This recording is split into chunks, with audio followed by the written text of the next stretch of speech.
Tumsifu Yesu Kristo. Mwagona mwasaya.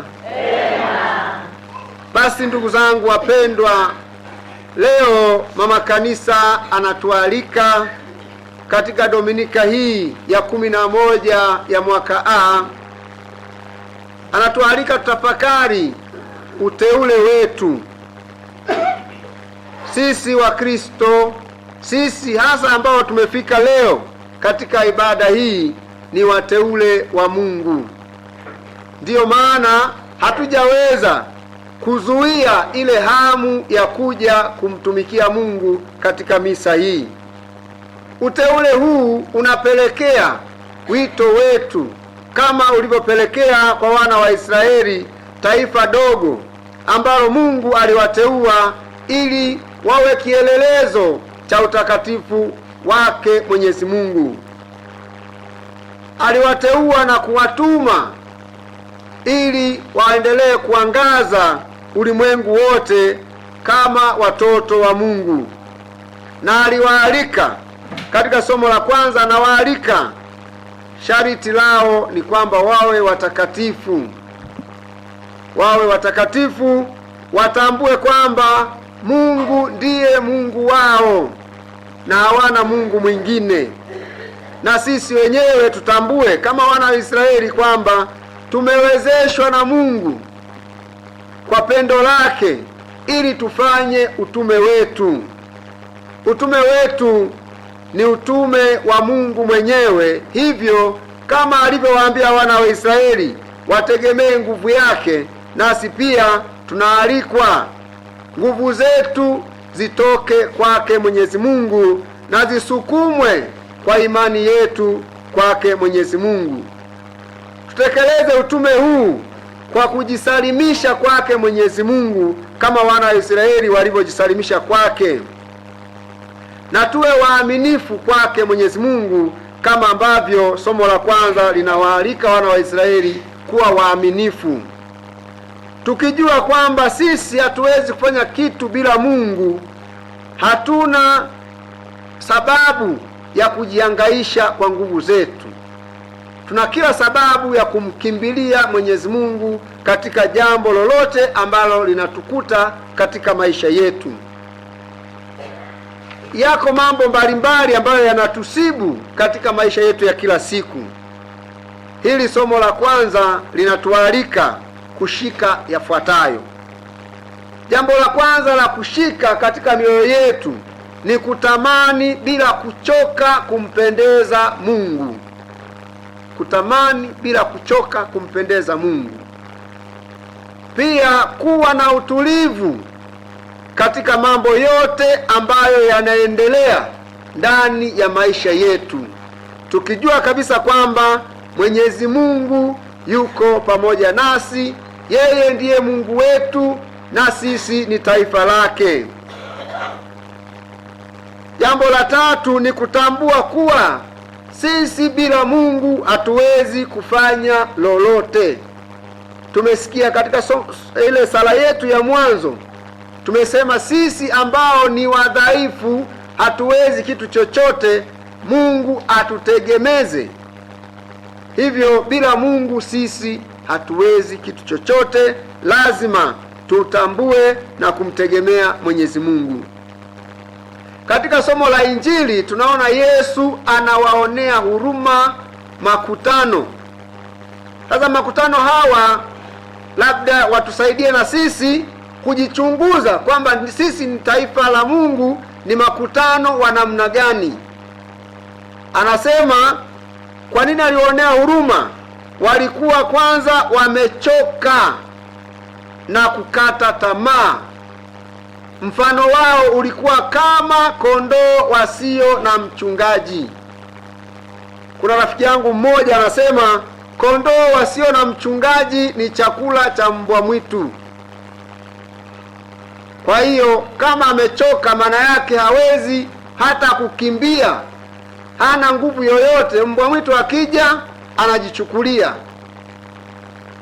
Tujiulize sisi watu wa Ndaga, je, tumechoka? Muulize jirani yako, umechoka? Muulize tena, umechoka? Ninaamini hujachoka. Si hamjachoka nyinyi? Kwa hiyo watu waliowaonea Yesu huruma walikuwa wamechoka. Lakini pia pamoja na kwamba tumesema hatujachoka, yawezekana katika maisha yetu kuna mambo yanayotuchosha. Yako mambo yanayotuchosha. Mojawapo ni magonjwa na shida mbalimbali. Mtu akiwa anaumwa, uchovu unakuja mara moja. Ndio maana wanamwambia hebu lala, si ndio? Lakini pia kuna uchovu wa imani. Mtu aliyechoka kiimani, Jumapili atalala, atasema siendi wapi?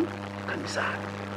Lakini watu wa Ndaga leo hamjachoka kiasi kwamba mmekata tamaa. Hamjachoka kiasi kwamba mnajisikia kama hamna mchungaji. Ndio maana leo mmekimbilia muweze kupata neno la Mungu, muweze kumkimbilia Yesu aliye mchungaji mwema. Pia yako mambo mengine yanayotuchosha, ikiwa ni magomvi na mafarakano. Familia yenye magomvi na mafarakano, hakuna siku ya kupumzika. Kila siku ni kesi. Kwa hiyo tumuombe Yesu huyu ambaye anatuonea huruma, haya mafarakano atujalie tuachane nayo, tumkabidhi yeye ili yeye mwenyewe aweze kutupumzisha. Dalili nyingine ambayo inaonyesha watu wamechoka, ambayo Yesu anaonea huruma, ni kutawanyika. Wametawanyika, hawana umoja, hawana mshikamano katika imani, hawana mshikamano wa kusadiki kwamba Mungu ni Mungu wao wote. Wengine wanaanza kusema mimi Bwana Mungu ananipenda zaidi kuliko wewe. Mungu anapenda watu wote sawa, ila ni jinsi gani tunapokea huo upendo wa Mungu. Kuna wengine wanapokea upendo wa Mungu kwa malalamiko. Kuna wengine wanapokea upendo wa Mungu kwa kulialia. Kuna wengine wanapokea upendo wa Mungu kwa shukrani. Mtu ambaye hana shukrani daima atakuwa anatawanya wenzake, na pia hata yeye atajitenga. Hivyo ndugu zangu, tumwombe Mungu leo Yesu atuone sisi katika yale yanayotutawanya, atuunganishe. Wengine hata katika mambo ya kanisa, paroko anaweza amua hivi, wakatawanyika wakawa wanaenda upande wao, au halmashauri wameamua hivi, wenyewe wanatawanyika wanaenda upande wao. Hiyo ni dalili kwamba tumechoka sisi. Vile vile ukosefu wa uongozi wa kiroho au kukataa uongozi wa kiroho. Wapo Wakristo ambao wanalazimisha wawe ndio viongozi. Hawataki kuongozwa na padri, hawataki kuongozwa na askofu, hawataki kuongozwa na mtu yeyote. Anasema mimi nimejaa Roho Mtakatifu peke yangu. Huwezi kujaa Roho Mtakatifu alafu ukawa wewe hautaki kuongozwa na kanisa, hutaki kuongozwa na watu ambao Mungu amewaweka. Kwa hiyo ndugu zangu, kama wapo ambao wanaenda kwa mtindo huo, leo Yesu anawaonea huruma, na katika kuonea huruma tunaalikwa kurudi kwake. Pia kuna chuki. Chuki pia ni dalili ya kwamba hawa watu wamekosa au wamechoka. Chuki, mtu anaweza akasema nimemchoka jirani yangu. Kweli si kweli? Kuna watu wamechoka kuishi na jirani zao. Mbaya zaidi, kuna mwingine amechoka hata kuishi na mke wake au na mme wake. Hiyo ni dalili kwamba wewe unahitaji kuonewa huruma na Yesu. Unahitaji kuonewa huruma na Mungu. Hata sisi Wakristo wote tunahitaji kumuonea huruma huyu mtu ambaye amechoka. Mwingine hata amechoka kuishi, anatamani afanye nini? Afe. Si mnasikia watu wanajinyonga? Hiyo ni dalili kwamba watu wamechoka. Sasa kama ukichoka, inabidi ufanye nini? Upumzike. Yesu katika Injili ya Mathayo anatuambia, njoni kwangu ninyi nyote msumbukao na wenye kulemewa na mizigo, mje kupumzika. Unapumzika wapi? Kuna wengine anasema anaenda kupumzika, lakini anaenda kwenye baa, muziki mkubwa unamsumbua na watu wanamzonga zonga kule. Njoo upumzike kwa nani? Kwa Yesu. Pia kuna wivu. Wivu, ukiona kwenye jamii kuna wivu, mtu anaona una kakipaji, anataka hako kakipaji kafe. Hiyo ni dalili kwamba huyo mtu amefanya nini? Amechoka. Kuna ulevi. Tumsifu Yesu Kristo. Kuna ulevi. Ulevi pia ni dalili ya mtu kufanya nini? Kuchoka. Kwa sababu ukiwa unalewa kila siku, utafanya kazi saa ngapi? Ukiwa unalewa kila siku, ni wakati gani busara itakuja? Jana nilikutana na rafiki yangu mmoja, alikuwa amekunywa. Akasema hata nikinywa heshima ya mtu ibaki pale pale. Ni kweli, lakini sasa kama unakunywa kila siku, wewe umelewa, heshima ya mtu itabaki? Haiwezi kubaki. Nikamwambia rafiki yangu, kama ukiendelea hivi utaendelea kupungua, hata maarifa hayata kuwepo. Kwa hiyo ulevi ni dalili ya kuchoka. Ukiona watu wanalewa, jumuiya inalewa tu kila siku, au watu, lazima utafika mahali maendeleo yatakosekana, hata malezi ya watoto yatakosekana. Hivyo ndugu zangu, Yesu anatuonea huruma katika uchovu wetu. Kuna mengine ambayo Mungu mwenyewe ameyaruhusu yatukute, tunatakiwa kumkimbilia yeye mwenyewe. Kuna mengine ambayo Mungu ameamuru tuyatende, tushike amri zake kama alivyowaambia wana wa Israeli. Hayo inabidi tuyashike bila kuchoka. Ametuambia salini bila kuchoka na mpendane. Tusichoke kupendana, tusichoke kusali. Pia amewapa kazi hao waliowaita. Baada ya kuona sasa watu, mavuno ni mengi, watendakazi ni wachache, anasema mwombeni Bwana wa mavuno apeleke watendakazi. Anasema vitu ambavyo vipo katika ile shamba ambalo anawatuma. Anasema kuna pepo wachafu. Kuna pepo nini? Wachafu. Hivyo sisi wa Kristo tunapoishi, tujue kuna pepo wachafu. Ndio tunatumwa huko kwa pepo wachafu. Kazi yetu, alisema hawa mitume aliwatuma kwa pepo wachafu ili wawatoe. Yawezekana kabla hatujaenda kwa jirani kutoa pepo mchafu, tuangalie pepo mchafu ndani yetu. Kuna watu wana pepo wachafu, ana maneno machafu, akienda kwa jirani ni kuchongelea tu, kuhakikisha watu wanagombana. Hiyo ni pepo mchafu. Mwingine ana wivu, ana ulevi na vilema vingine vyote. Hivyo ni dalili za pepo mchafu. Hivyo sisi wa Kristo kama taifa teule tunaalikwa twende tukawatoe pepo wachafu. Pia kuna wagonjwa. Yesu anasema nendeni mkawapoze wagonjwa. Siku hizi moyo wa kuhudumia wagonjwa unapungua siku hadi siku.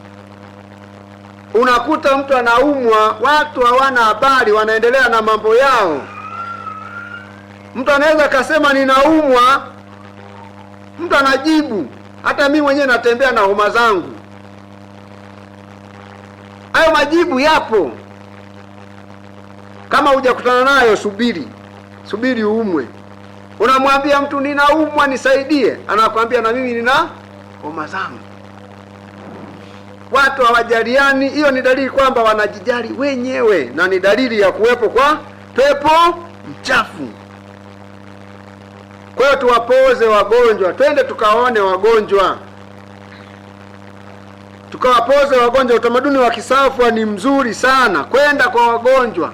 Mtu akiumwa, mimi zamani nilikulia huku mpaka nikiwa na miaka 15, nilikuwa naona akina mama, mtu akiumwa wanabeba kila kitu kinachoweza kumsaidia, wanafika pale wanamwimbia na nyimbo za kumfariji. Je, siku hizi ipo hiyo? Watu hawana muda. Mimi nakumbuka mama yangu, nilikuwa naona kila mara akisikia kule kwa bibi kuna mtu anaumwa, anafungasha beseni limejaa chakula, kwamba akifika kule kama hakuna chakula, kile alichobeba kifanye nini?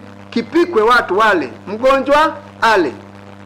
Lakini siku hizi ubinafsi ni mkubwa. Tumuombe Bwana wa mavuno apeleke watendakazi shambani mwake, tuwapoze wagonjwa.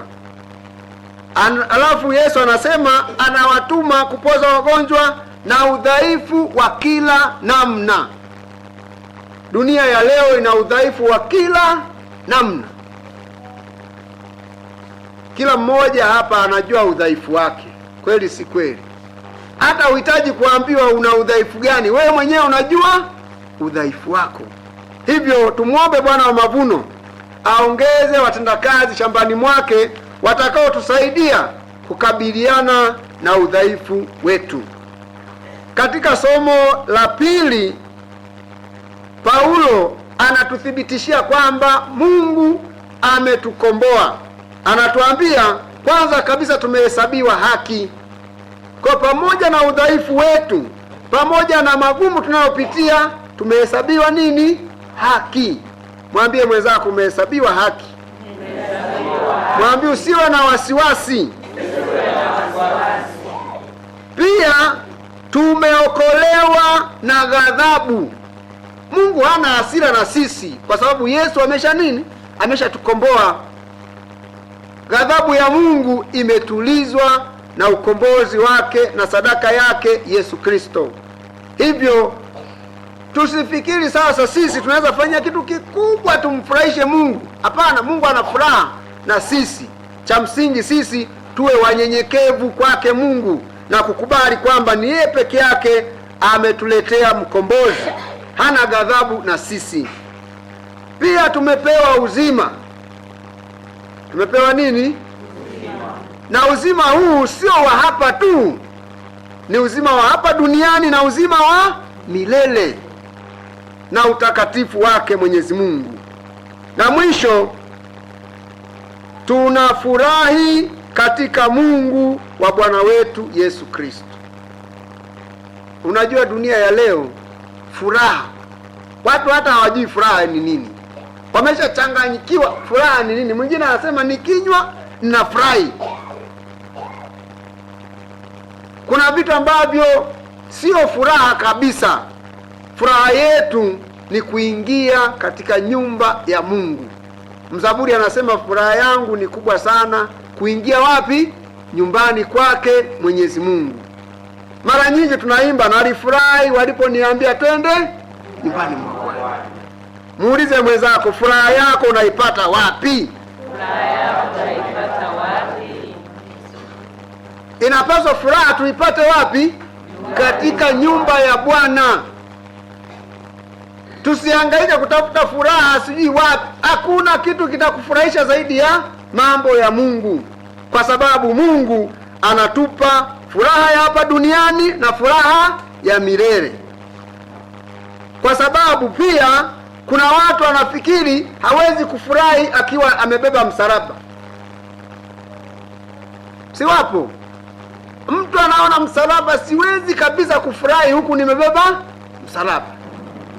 Lakini tunaona Yesu katika kubeba msalaba alifurahi, akawasamehe wale waliomsulubisha, akawaombea na msamaha kwa Baba yake. Akasema, Baba wasamehe hawajui walitendalo. Na akasema kazi imetimia. Hata alipokuwa anachukua msalaba aliomba kwamba katika msalaba furaha iweze kutimia. Hata sisi unapobeba msalaba wa watoto wako, msalaba wa jirani, msalaba wa ndoa yako, msalaba wa wazazi wako, Msalaba wa kazi yako, je, unafurahi?